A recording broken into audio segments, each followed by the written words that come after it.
জাভাস্ক্রিপ্টের গত যে ভিডিওটা ছিল সেই গত ভিডিও পর্যন্ত আমরা সিএসএস কী করে দেয় সেগুলো দেখে নিয়েছিলাম, তাই না? তো সেগুলোর মধ্যে আমরা বেশ কিছু নতুন জিনিস দেখেছিলাম, যেমন এই অবজেক্ট, তাই তো? এরকম অবজেক্ট একটা বানিয়েছিলাম, তো সেই বিষয়গুলোই দেখতে হবে ইন ডিটেলস। আজকে ডেটা টাইপস থেকে আগে শুরু করি, তারপরে আমরা পরপর যাচ্ছি। তো এখন এই HTML-এরও তেমন কিছু দরকার হবে না, তো মেনলি আমাদের দরকার পড়বে এখানে কনসোলটা খুলে নিই তাহলেই হবে। আচ্ছা, তো সবার প্রথমে হলো ডেটা টাইপস। ডেটা টাইপসের ব্যাপারে জানা আছে কিছু, যে হোয়াট ইজ ডেটা টাইপস বা what is data, actually data বিষয়টা কি। তো ডেটা বিষয়টা যদি আমরা বুঝতে পারি তাহলে এর টাইপ কী সেটা বুঝে যাব। ডেটা কী জিনিস, আমরা যা কিছুই এখানে ইনফরমেশান নিচ্ছি, মানে কারোর নেম হতে পারে, কারোর এজ হতে পারে, ঠিক আছে, বা আমরা ওয়েদার রিপোর্ট নিচ্ছি তখন হয়তো টেম্পারেচার নিচ্ছি, তো সমস্ত কিছুই কিন্তু ডেটা। এখন শুধুমাত্র এজ, টেম্পারেচার এগুলো না, আমরা যখন ধরো আমাদের যে HTML রিলেটেড কাজ করছি তখন একটা বক্স বানাচ্ছি, তো ডিভের একটা নিশ্চয়ই উইথ থাকে, তাই না, একটা হাইট থাকে। তো এই সমস্ত কিছুই যখন আমরা স্টোর করব, তো কোনো একটা নাম্বার তো স্টোর করতে হবে একটা, বা একটা কোনো টেক্সট স্টোর করতে হবে। যেমন সিম্পল যদি এখন লিখি যে ফন্ট ফ্যামিলি, এই ফন্ট ফ্যামিলিটাকে যদি স্টোর করি তাহলে নিশ্চয়ই এখানে কোনো 25 পিক্সেল ফন্ট ফ্যামিলি এমন তো হয় না। তখন আমরা কি করি, এরকম একটা কোটেশন দিই না, কোটেশন দিয়ে লিখি পপিন্স লিখি। তো এটা কি হলো, এটা হলো একটা স্ট্রিং, মানে এটাকে কি বলবো, একটা স্ট্রিং বলে। এখন একই জিনিস যদি হয় যে ফন্ট সাইজ যদি লিখি তাহলে কি লিখবো, 25 পিক্সেল। তো এক্ষেত্রে এটাও কিন্তু একটা স্ট্রিং, যদি শুধু 25 লিখতাম তাহলে ঠিক ছিল। যেমন ধরো আমি দিলাম ফন্ট সাইজ 25%, এরকমও তো লিখতে পারি। তো এর মধ্যে সমস্ত কিন্তু মিলিয়ে মিশিয়ে থাকে। ওকে, তো কখন কি দরকার পড়ে সেটা দেখি। তো ডেটা টাইপস বেসিক্যালি কী কী, তো এখান থেকে কমেন্ট আউটই করে দিই। সবার প্রথমে হলো আমাদের কাছে আছে স্ট্রিং। ওকে, স্ট্রিংকে আরেকটা ভাষায় বলতে পারো তুমি সিম্পল টেক্সট, মানে বোঝার সুবিধার জন্য, বা কোনো একটা ওয়ার্ড লিখলে। ওকে, শুধু ওয়ার্ড না, সেন্টেন্সও হতে পারে, সেন্টেন্স। 2 নম্বর কি, নাম্বার বা ইন্টিজার। তো এখন ইন্টিজার বিষয়টা কোনটা, যেটা হলো একটা সলিড নাম্বার, ঠিক আছে। এছাড়াও আরেকটা আছে, কি আছে, ফ্লোট। ওকে, একে আরেকটা ভাষায় বলা হয় তোমার ডাবল। যদি PHP-তে যাও দেখবে যে ওখানে ডাবল আছে, ফ্লোটও বলা হয়, ডাবলও বলা হয়, অনেক প্রোগ্রামিং ল্যাঙ্গুয়েজে এরকমই। এবার একটা একটা করে এক্সাম্পল দেখব, তার আগে লিখি 3 নম্বর আরেকটা আছে, সেটা হলো বিগ ইন্ট, মানে যদি অনেক বড় একটা নাম্বার লিখতে হয়, ঠিক আছে, মানে তুমি এরকম লিখেই চললে একটা বড় নাম্বার, তো এটা হলো সেই জন্য। তারপরে খুব ইম্পর্ট্যান্ট একটা বিষয় আছে, সেটা হলো বুলিয়ান। বুলিয়ান কোনটা, যেটা ট্রু ফলস সেই জিনিসগুলো। তারপরে 5 নম্বর কি আসবে, আনডিফাইন্ড। আর 6 নম্বর হলো নাল, ঠিক আছে। এছাড়া আরও বেশ কিছু আছে, সেটা একটু আলাদা লিখছি, অ্যারে, হ্যাঁ, আর আরেকটা হলো অবজেক্ট। এই দুটো হলো সবচেয়ে বেশি ইম্পর্ট্যান্ট, মানে জাভাস্ক্রিপ্ট কোর যেটা অবজেক্টের ওপরে দাঁড়িয়ে, পুরো জিনিসটাই অবজেক্ট। আর এবার এইগুলোর মধ্যে অ্যাকচুয়ালি যে আমরা যে ভ্যারিয়েবলের মধ্যে ডেটাগুলো সেভ করি, যেমন ভার অথবা লেট, তাই না, অথবা কনস্ট, এর মধ্যে তো আমরা কোনো একটা ডেটাকে সেভ করি না একটা ভ্যারিয়েবল লিখে। তো আমি সবার প্রথমে লিখলাম লেট, এটার এক্সাম্পলটা দেখে নিই আগে। প্রথমে কি আছে, স্ট্রিং, স্ট্রিং, তো এখানে লিখলাম লেট নেম ইকুয়ালস টু সমর লিখে দিলাম।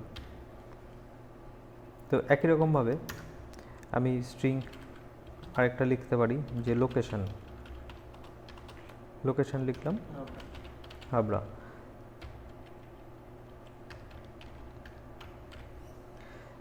তো এইগুলো গেল তোমার স্ট্রিং। এর মধ্যে পুরো আমি সেন্টেন্সও লিখতে পারতাম, আই লিভ ইন হাবড়া, এরকমও লিখতে পারতাম, কোনো অসুবিধা নেই। এই গেল স্ট্রিংয়ের এক্সাম্পল। আচ্ছা, আরেকটু জিনিস বলে দিই, এই যে টেক্সটটা, এই টেক্সটটা আমরা ডবল কোটেও লিখতে পারি অথবা সিঙ্গেল কোটেও লিখতে পারি। তো বাইরে যদি ডবল কোট দিয়ে শুরু করি, শেষও ডবল কোটেশন দিয়ে করতে হবে, আর যদি সিঙ্গেল দিই তাহলে ডবল। এটা অল্টারনেট জিনিস। তারপরে হলো ইন্টিজার। ইন্টিজারে কী কী লিখলাম, let x equals to suppose 30 দিয়ে দিলাম, তো এটা একটা ইন্টিজার হলো, ঠিক আছে, পূর্ণ সংখ্যা, একটা গোটা একটা সংখ্যা লেট। তারপরে ধরো এখানে কি দিতে পারো, আরেকটা কোনো সংখ্যা, ধরো দিলাম মার্কস, ঠিক আছে, ধরো দিলাম 50 বা 80, কোনো একটা সাবজেক্টের একটা মার্কস। তো এই গেল ইন্টিজার। এরপরে আসলো ফ্লোট। তো ফ্লোটের কি, লেট, ধরো এখানে দিলাম টেম্পারেচার মাপা হচ্ছে 98.3 এরকম কিছু। আর প্রত্যেকটা শেষে দেখেছো সেমিকোলন দিচ্ছে, কিন্তু এটা দিতে হবে, এটা রেকমেন্ডেড দেওয়া, না দিলেও কাজ করবে, কিন্তু না দিলে রিস্ক হয়ে যায়। ওকে, তো এরপরে ধরো লিখলাম টেম্পারেচারের পরে কি লিখতে পারি, ধরো হাইট লিখলাম, ধরো লিখলাম 5.8। ওকে, ইউনিট পরে সেগুলো আলাদা যুক্ত হবে। তো এইগুলোর মধ্যে তফাৎ বোঝা গেছে নিশ্চয়ই, যে এইগুলো সব দশমিকে। এবার বিগ ইন্ট একটা লম্বা নাম্বার, সেটা ঠিক আছে। এরপরে হলো বুলিয়ান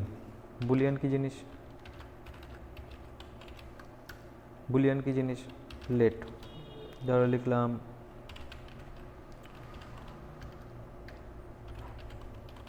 ম্যারিড কিনা সেটা সেভ করব, তাহলে ফলস মানে হলো 0, ওকে, মিথ্যা যেটাকে বলে, লেট। তারপরে ধরো লিখলাম যে এমপ্লয়েড, ওকে, এখানে লিখলাম ট্রু। তো ট্রু ফলস কোনগুলো, যেগুলো হ্যাঁ নায় উত্তর আসবে সেগুলো। আচ্ছা, এরপরে আসলো আনডিফাইন্ড।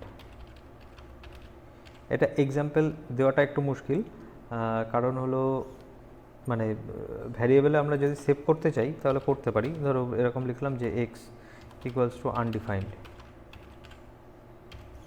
এরকম লিখলাম কিছু। এখন এটাকে আমি কনসোল লগ করছি, তো লিখলাম লগ এক্স। আচ্ছা, লগ শুধু লিখলে কেন কাজ করবে, কারণ আমরা আগে থেকে এখানে অ্যাসাইন করে রেখেছি।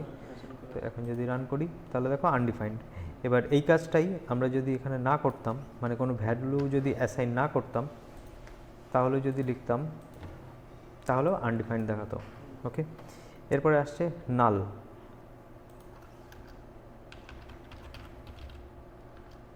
তো লিখলাম লেট, এখানে লিখলাম ওয়াই ইকুয়ালস টু নাল, এটাকেও লক করছি ওয়াই, এটাকে কমেন্ট আউট করে দিচ্ছি,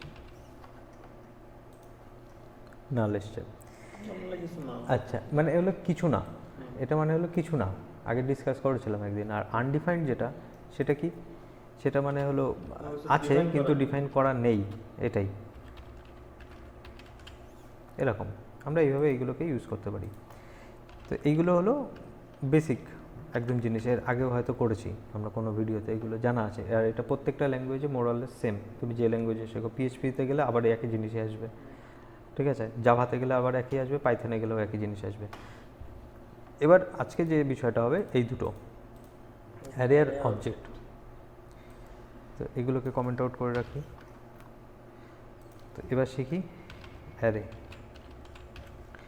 তো অ্যারে বিষয়টা কি, দেখো এতক্ষণ যেগুলো আমরা সেভ করছিলাম সেগুলো হলো একটা করেই ভ্যালু রাখছিলাম, তাই না, একটাই ভ্যালু, কিন্তু একাধিক যদি রাখার দরকার হয়, যেমন এখানে আমরা কোথাও লিখতে পারিনি যে আমার প্রিয় কালারগুলো কী বা আমার ফ্রেন্ডসদের নাম কী, ঠিক আছে, তুমি হয়তো ইনভিটেশন পাঠাবে, তো ফ্রেন্ডসদের নাম থাকবে, তাদের ইমেল অ্যাড্রেস থাকবে, তো সেইগুলো আমরা কিন্তু রাখতে পারিনি, তো তখন প্রয়োজন হয় অ্যারে, কারণ আমার পাত্র একটাই ছিল এতক্ষণ। এবার লিখলাম লেট, ধরো কালার্স লিখলাম। এখন এই কালার্সগুলো যখন লিখবো তখন আমার একাধিক কালার হবে না, তো আমি ফেভারিট কালারগুলো এইভাবে লিখতে পারি, এরকম থার্ড ব্র্যাকেটের মাধ্যমে। এখন যেটা লিখলাম এটাকে বলা হয় তোমার এমটি অ্যারে। ওকে, তো এমটি অ্যারের কথার অর্থ কি? খালি অ্যারে, খালি, কিছু নেই। তো এটা হলো তার সিম্বল। এখানে কিন্তু এরকম কোনো সিম্বল ছিল না। এটার ক্ষেত্রে বলতে পারো একটা সিম্বল আছে যে এটা কোটেশনে লিখতে হয়, কিন্তু এটার কোনো সিম্বল নেই, এইগুলোর কোনো সিম্বল নেই, ওরকম স্পেশাল কিছু নেই, জাস্ট লিখে দাও। এখন কালার্স এখানে অ্যারে বলে লেখা শুরু করেছো, তুমি অ্যারে কেটে দিয়ে এখানে একটা লিখে দিলে কিছু একটা নাম্বার। তো ভ্যারিয়েবলের কী সুবিধা, এখানে ভ্যারিয়েবলগুলোর মধ্যে, মানে জাভাস্ক্রিপ্টের ভ্যারিয়েবলের কথা বলছি, যে একবার যদি তুমি এটার নামটা লিখে দাও তারপরে তুমি যা খুশি তাই লিখতে পারো, ওর মধ্যে যে কোনো ডেটা টাইপ লিখতে পারো। কিন্তু আমরা এখানে আপাতত অ্যারে শিখছি যেহেতু, তাহলে আমাদের সিম্বল দিতে হবে। ওকে, দুটো পদ্ধতি আছে, একটা হলো এরকমভাবে লিখতে পারো তুমি, আরেকটা লিখতে পারো এখানে নিউ কিওয়ার্ড দিয়ে ARRAY, এইভাবেও লিখতে পারো, কিন্তু এটা রেকমেন্ডেড না, কারণ এটা বুঝতে একটু ডিফিকাল্ট হয়, আর এরও ফিচার কিছু কিছু খুব সূক্ষ্ম কিছু তফাৎ আছে, সেই জন্য আমাদের খুব একটা বেশি প্রয়োজন হবে না, আমরা ডাইরেক্ট এভাবে লিখে কাজ চালিয়ে দিতে পারবো। ওকে, এটা পড়তেও সুবিধা, বুঝতে সুবিধা, ওকে, আর ইউজ করতেও অনেক বেশি সুবিধা। তো কিছু কিছু টার্ম আছে যেমন লিটারাল, আমি এটাকে বলা হচ্ছে না লিটারাল মেথড, মানে আমি যেমন লিখতে চাইছি তেমন, যেমন বলছি তেমন, এটা স্ট্রিং বলছি তো, তার মানে আমি এখানে কোটেশন দিয়ে স্ট্রিং লিখলাম, এটাকে বলে লিটারালস। লিটারালস কথার বাংলা অর্থ জানো কি? বাংলা অর্থ হলো আক্ষরিক। ঠিক আছে, আমরা অনেক সময় বলি না লিটারাল মিনস, মানে লিটারালি আই মিন ইট, মানে আমি বলছি যে টু, মানে এই টুই লিখেছি আমি, অন্য কিছু বোঝাচ্ছি না। আমি টু বললাম কিন্তু এরকম দুটো দাগ দিলাম, আমি এটার কথা বলিনি, আমি লিটারালি বলছি টু। ওকে, অনেক সময় এরকম দেখবে যে কথাবার্তা এরকম হয় যে ও তো সবার সামনে এমনভাবে একটা থাপ্পড় মেরে দিল ওকে, তো একদম পুরো মান সম্মান নষ্ট হয়ে গেল। তখন বলে থাপ্পড় মেরে অত লোকের সামনে, তখন তুমি এরকম বলতে পারো হ্যাঁ লিটারেলি বলছি, ও থাপ্পড়ই মেরে দিয়েছে ওখানে, মানে সত্যি সত্যি চড় মেরেছে। আবার অনেকভাবে এইভাবে চড় মারা যায় যে হয়তো মুখে বলেছে যে সে চড় মারার সমান হয়ে গেছে ওটা, তো লিটারেলি মানে হলো সেটা। তো আমি বলছি অ্যারে বানাচ্ছি, তার মানে এরকমই সিম্বল দেবো। ওকে, তো এটা কি হলো? MT array. আচ্ছা, এই জিনিসটাই আবার রিপিট করব এখানে এসে, লেট অ্যারে। আচ্ছা, লেট কালার্স, এর মধ্যে লিখলাম সাপোজ রেড,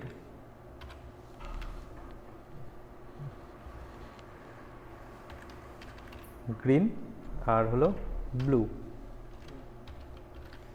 এই তিনটে হলো কালার। তো এখন এই যে তিনটে আমি কালার লিখেছি, এখানে কিন্তু কোনো লিমিটেশন নেই, তুমি যত খুশি তত কালার লিখতে পারো, কোনো অসুবিধা নেই। এখন এইগুলোকে আমি দেখব কী করে, সেটা হলো প্রশ্ন। তো কনসোল লগের মধ্যে তো দেখব, কিন্তু দেখবোটা কী করে? আমি তো এইগুলো লিখে দিচ্ছিলাম না, যেমন লগ ওয়াই যেমন ভ্যারিয়েবল নিচ্ছিলাম তেমন লিখে দিচ্ছিলাম। তাহলে এটা কালার্স যদি লিখি তাহলে কি আসবে? তাহলে সবকটা প্রিন্ট হয়ে যাচ্ছে, কিন্তু আমার তো সবকটা দরকার ছিল না। আমি বলতে চাইছি যে তোমার থার্ড ফেভারিট কোনটা। তো এখন দেখে মনে হচ্ছে এটা ব্লু, এটা হলো আমার থার্ড ফেভারিট কালার, মানে সবচেয়ে বেশি। কালারসটা ধরে তাহলে নাম্বারিং করে দিতে হবে। আচ্ছা, নাম্বার কিভাবে লিখবো? এইভাবে যদি 3 লিখতে পারতাম তাহলে তো খুবই মজা হতো, কিন্তু এরকম হবে না, কারণ একটা সিনট্যাক্স আছে, একটা রুলস আছে। এই যে সিম্বলটা দিয়েছিলাম, এই সিম্বলটা আবার প্লেস করতে হবে এখানে। ওকে,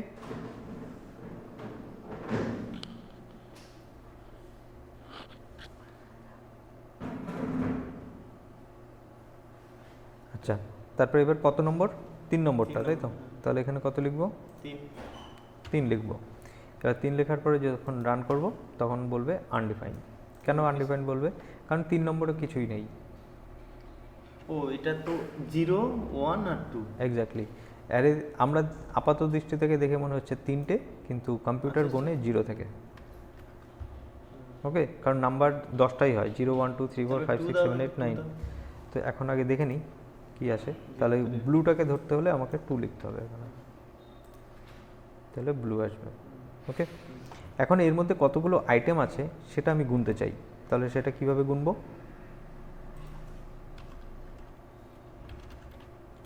লগ কালার্স ডট লেন্থ।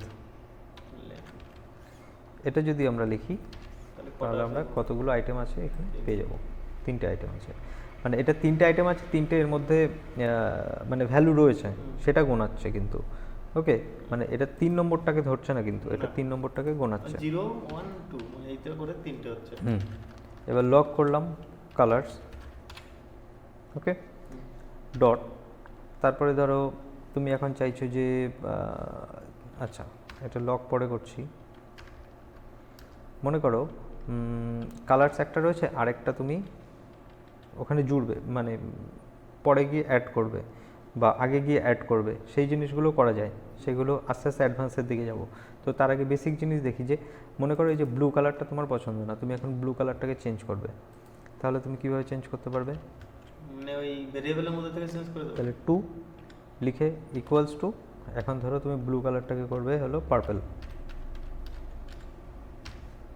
এবার যদি গিয়ে চেক করো লগ, তাহলে কি দেখতে পাবে? কালার্স কালার্স, 2 দাও, এবার যদি 2 লিখি পারফেক্ট দাও। তাহলে পার্পল দেখাবে, তাহলে আমার কিন্তু এটা চেঞ্জ হয়ে গেছে। আচ্ছা, এখানে লেট না লিখে আমি যদি কনস্ট লিখতাম তাহলে কি হতো? তাহলে আর পরিবর্তন করা যেত না। এখন যদি রান করি তাহলে পার্পল আছে। ওকে, তো এখানে পার্পল না লিখে যদি ইয়েলো লিখতাম তাহলে কি চেঞ্জ হবে? হ্যাঁ স্যার, কিন্তু গত ভিডিওতে দেখেছিলাম যে যখন লেট বা কনস্ট দিয়ে করলে আর পরে চেঞ্জ করা যায় চেঞ্জ না। করা যায় না, কিন্তু এখানে চেঞ্জ হয়ে যাচ্ছে কেন? কিন্তু গতদিন তো দেখেছিলাম যে চেঞ্জ হয় না অ্যাকচুয়ালি। কি এই যে এর ক্ষেত্রে এটা চেঞ্জ হয়? অ্যারে আর অবজেক্টের ক্ষেত্রে কি হয়, এখানে যে ভ্যালু না, অ্যাকচুয়ালি বেসিক্যালি কনস্ট এই যে ভ্যালুগুলোর উপরে এফেক্ট ফেলে না, একটা রেফারেন্স বলে জিনিস আছে, ঠিক আছে? তো সেই রেফারেন্সটাকে ধরে রাখে, এই ভ্যালুর ওপর এফেক্ট পড়ে না। এখন এই জিনিসটা কনফিউজিং, এটা একটা যদি ডায়াগ্রাম আকারে দেখাই তাহলে আরও ক্লিয়ার বোঝা যাবে। ওকে, ওটা হলো অ্যাডভান্স টপিক। তো এখন শুধু বুঝতে হবে যে কনস্ট দিয়ে তুমি যদি লেখো তাহলে ঠিক আছে, আর প্রত্যেকটা জিনিস এরকম লেট লেট লেট না লিখে তুমি ডাইরেক্ট কনস্ট দিয়ে লিখতে পারো। যদি মনে করো যে না আমার পরিবর্তন করতে হবে তখন গিয়ে চেঞ্জ করে নাও, কিন্তু কনস্ট দিয়েই লিখতে থাকো বিন্দাস, কোনো ভাড়ের দরকার নেই, লেটের দরকার নেই, ডাইরেক্ট কনস্ট দিয়ে লেখো। যদি চেঞ্জ করার প্রয়োজন হয়, এদিকে চেঞ্জ ধরো হলো না, তো তখন তো বলবেই যে অলরেডি কালার্স নামে রয়েছে, তো তখন গিয়ে চেঞ্জ করে নেব। তো এখন এই হলো বেসিক জিনিস অ্যারের। বেসিক বলতে যে অ্যারের মধ্যে এলিমেন্ট কী করে থাকে আর কিভাবে সেটাকে দেখতে হয়। আচ্ছা, কারণ ডেটা টাইপের ক্লাস আজকে আমাদের, তো ইন ডিটেলস তো দেখাতে গেলে তো সময় হবে না। অবজেক্ট, তো লাস্ট আমাদের আইটেম হলো অবজেক্ট। তো অবজেক্ট বিষয়টা কি? অবজেক্ট বিষয়টা ঠিক অ্যারের মতোই, কিন্তু সূক্ষ্ম একটু তফাৎ আছে। খেয়াল করবে অ্যারে যখন লেখা হয় না তখন এরকম প্লুরাল ফর্মে লেখা হয়। প্লুরাল মানে হলো কালার না কালার্স, প্লেয়ার না প্লেয়ার্স, ঠিক আছে? ফ্রেন্ডস না ফ্রেন্ড না ফ্রেন্ডস, মানে অনেকগুলো বোঝার সুবিধা, কারণ অনেকগুলো রাখছি যাতে দেখে বুঝতে পারি যে ওটা অ্যারে না ওটা ভ্যারিয়েবল। তো যদি অনেক নাম রাখতাম তো নেমস রাখতাম বা লোকেশানস রাখতাম। ওকে, তো এখন এখানে আমি একটা অবজেক্ট বানাচ্ছি প্লেয়ার নামে, তো তারও একটা নিশ্চয়ই সিম্বল থাকবে, তো তার সিম্বল হলো সেকেন্ড ব্র্যাকেট। এটা কোনটা ছিল? Third bracket. আর এটা হলো কার্লি ব্রেসেস, এটাকে অ্যাকচুয়ালি ব্রেসেস বলে। তো এই যে কার্লি ব্রেসেস, তার মধ্যে এসে তুমি এখন একটা প্লেয়ারের বিষয়ে যাবতীয় তথ্য রাখতে পারো। তো যেমন আমি একজন প্লেয়ারের নাম এখানে যদি লিখি, ধরো লিখলাম যে নেম, তারপরে দেবে সিএসএসের মতো কোলন সিম্বল কোটেশন, লিখলে বিরাট এরকম। অথবা তুমি এখানে এরকমও লিখতে পারো ফার্স্ট নেম এন্ড, তারপরে হলো কমা, নেক্সট লাস্ট নেম,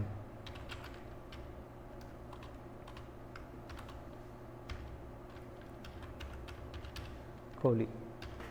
ওকে, এজ,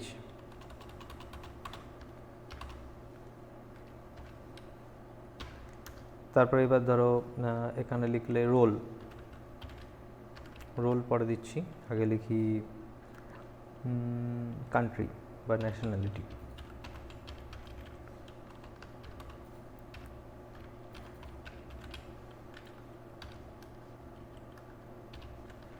আচ্ছা, এবার দিলাম রোল।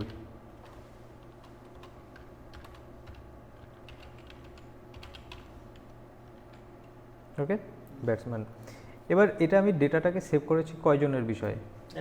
একজনের বিষয়ে। যদি আমি প্লেয়ার্স লিখতাম তাহলে কিন্তু এর মধ্যে এসে লিখতে পারতাম যে বিরাট কোহলি, রোহিত শর্মা, এরকম MS ধোনি, বুমরা, এরকম পরপর লিখতে পারতাম। কিন্তু এখানে আমি একজনের বিষয়ে জানতে চাইছি, সেই জন্য একজনের ডিটেলস এখানে আমি লিখেছি। ওকে, সেই জন্য এখানে প্লেয়ার লিখেছি, প্লেয়ার্স না। এখন আমাকে দেখতে হবে যে এই প্লেয়ারের বিষয়ে আমি কী কী তথ্য এখানে পাচ্ছি। ওকে, তো প্লেয়ারের কি আছে? ফার্স্ট নেম আছে। তো এখানে কিভাবে লিখব? প্লেয়ার।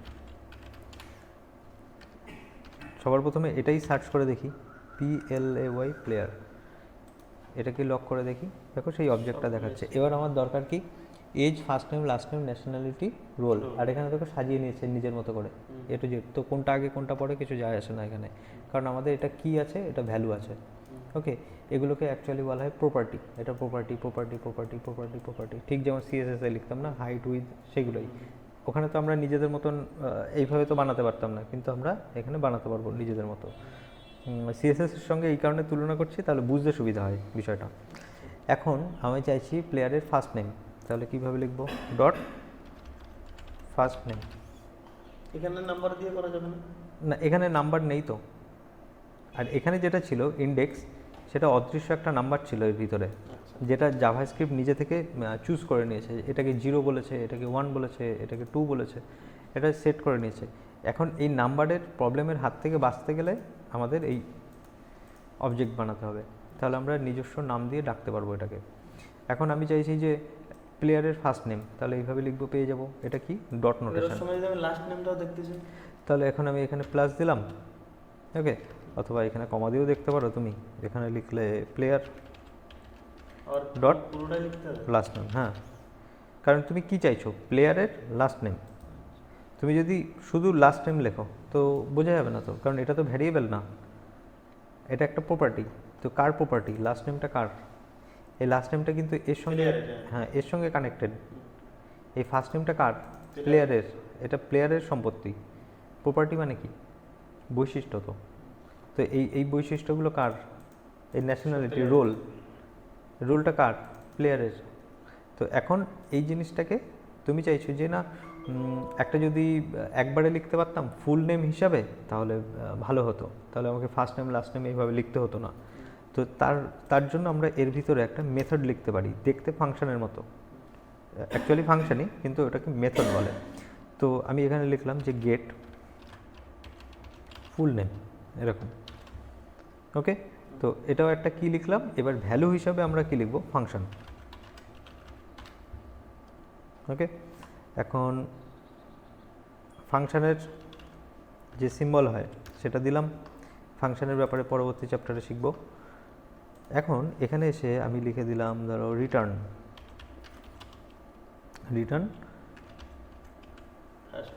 ফার্স্ট নেম, তারপরে একটা প্লাস সিম্বল দিয়ে কোটেশন দিলাম স্পেসের জন্য, প্লাস লাস্ট নেম, এরকম লিখে দিলাম। এবার তাহলে আমাকে কিন্তু এই জিনিসটা আর এইভাবে লেখার প্রয়োজন হচ্ছে না, আমি শুধু কি লিখব? Get full name. এবার যদি রান করি একটা এরর খাবো, দেখেছো? মানে ফাংশনটা এসছে, তো এটা যেহেতু একটা ফাংশন, তাহলে আমাকে এইভাবে কল করতে হতো, এইভাবে। এবার আসবে এরর। ওকে, তো ফাংশন যখন আমি কল করে দিয়েছি, এখানে বলেছে যে first name is not defined, মানে হলো এই ফার্স্ট নেমটাকে খুঁজে পাচ্ছে না। ওকে, এখন ফার্স্ট নেম যেমন খুঁজে পাচ্ছে না, লাস্ট নেমও খুঁজে পাচ্ছে না বেসিক্যালি, কারণ ফার্স্ট নেমের পরে আর চলেনি কোডটা। তো কেন খুঁজে পেলো না? ফার্স্ট নেম তো আমার ছিলই, আমি তো এই ব্র্যাকেটের মধ্যেই আছি না, এটা তো একটা ব্লক, এটাকে বলা হয় ব্লক, এর মধ্যে তো আছেই আমি, তাহলে এই ফার্স্ট নেমটা কেন খুঁজে পাচ্ছে না? কারণ এই ফার্স্ট নেমটা খুঁজে পেতে হলে আমাকে বলে দিতে হবে যে এই প্লেয়ারের ফার্স্ট নেম এটা। ওকে, তো এই প্লেয়ারের ফার্স্ট নেম বলার জন্য আমাকে এখানে একটা স্পেশাল কিওয়ার্ড লিখতে হবে, দিস। মনে আছে যে কোয়েরিতে ইউজ করেছিলাম দিস? তারপরে ডট দিতে হবে। এবার যদি রান করো তাহলে আসবে বিরাট কোহলি। ওকে, তো মনে রাখতে হবে ফাংশনের ভিতরে গিয়ে যদি তুমি এই প্রপার্টিগুলোকে ইউজ করতে চাও, তাহলে কিন্তু তোমাকে এইভাবে, দিস মানে হলো এই প্লেয়ারের ফার্স্ট নেম, দিস মানে হলো এই প্লেয়ারের লাস্ট নেম। ওকে, এবার লাস্ট আরেকটা জিনিস এখানে দেখিয়ে শেষ করব, ফরম্যাট। এখানে ফরম্যাট হিসাবে আমি লিখতে চাইছি যে কোন কোন ফরম্যাটে খেলে থাকে। তো সেই জন্য আমরা এরকম অ্যারে নিতে পারি। এবার বলো কেন অ্যারে নিলাম? তাহলে আমার তিনটে বা চারটে যে কটা ফরম্যাটে খেলে, যে দুটো তিনটে, সেগুলো আমরা একটার মধ্যে রাখতে পারবো সবগুলো। এখন তোমাকে সবসময় প্রশ্ন করতে হবে ভ্যারিয়েবল নেওয়ার সময় এর মধ্যে আমি কী রাখবো। যদি প্রশ্নের উত্তর পাও সিঙ্গুলারে, যে ফার্স্ট নেম, তাহলে ফার্স্ট নেম কি অনেকগুলো হয়? তা তো না, একটাই হয়। এখন যদি বলো যে এজ, তাহলে কি অনেকগুলো এজ হয়? নিশ্চয়ই হয় না। একটাই। তো যখন তুমি প্রশ্ন করবে যে ভ্যারিয়েবলকে, যদি উত্তর পেয়ে যাও তাহলে তোমার এটা কিসে লাগবে এটা বুঝতে পারবে, যে অ্যারে লাগবে না অবজেক্ট লাগবে নাকি ভ্যারিয়েবল লাগবে না নাল না আনডিফাইন্ড, এগুলো লাগবে। তো এখন এখানে অ্যারে, এই অ্যারের মধ্যে কি লিখবো? ধরো লিখলাম টেস্ট, ওডিআই, তারপরে ওডিআই, T20, তারপরে লিখলাম T20, এগুলো লিখে দিলাম। তো এটা কেন অ্যারে নিলাম? একে প্রশ্ন করেছি যে কোন কোন ফরম্যাটে খেলে। আচ্ছা, এবার এখানে আমি লিখলাম যে ধরো ম্যারেড, এবার প্রশ্ন করো যে ম্যারেড কিনা। ইয়েস আর নো, মানে একটা। তাহলে হ্যাঁ বা নাই উত্তর দিচ্ছ, তাহলে কি দিয়ে লিখবো? এতগুলোর মধ্যে, এতগুলো অপশানের মধ্যে কোনটা চুজ করব? বুলিয়ান। বুলিয়ান। তো যদি ম্যারেড হয় তাহলে লিখে দাও ট্রু, হয়ে গেল। সিম্পল না? তো যখনই ভ্যারিয়েবল নেবে আগে প্রশ্ন করবে এর উত্তরটা কী হবে, তাহলে কি নেব এটা ক্লিয়ার হবে। আচ্ছা, এর ভিতরে এই সবগুলো একটা ভ্যারিয়েবল। আবার এর মধ্যেও কিন্তু আমরা আবার অ্যারেও নিতে পারতাম। ওকে, মানে এর মধ্যে আবার অবজেক্টও নিতে পারতাম। অ্যারের মধ্যে আবার অ্যারেও নেওয়া যায়, অবজেক্টের মধ্যে আবার অবজেক্টও নেওয়া যায়, এইভাবে। ওকে, তো এইটা মোটামুটি একটা আমাদের ধারণা হয়ে গেল যে এখান থেকে আমরা কি কি করতে পারি। এবার একটা একটা করে শিখতে হবে যে নেক্সট টার্গেট হলো অ্যারে। অ্যারের ব্যাপারে ইনডেপথ নলেজ লাগবে। অ্যারে প্রচুর মানে বড় একটা টপিক, সেটা শেষ করতেও সময় লাগবে। তারপরে অ্যারে শেষ হলে তারপরে অবজেক্ট। তো এই জিনিসগুলো হলে তারপরে আস্তে আস্তে ফাংশনের দিকে যাব। আর এইটুখানি মনে রাখবে যে জাভাস্ক্রিপ্টে সব কিছুই অবজেক্ট, তার মানে অবজেক্ট আর অ্যারেতে একদম পুরো মাস্টার হয়ে যেতে হবে জাভাস্ক্রিপ্টে কাজ করতে হলে। ঠিক আছে, তাহলে রাখছি আজকে এই পর্যন্ত।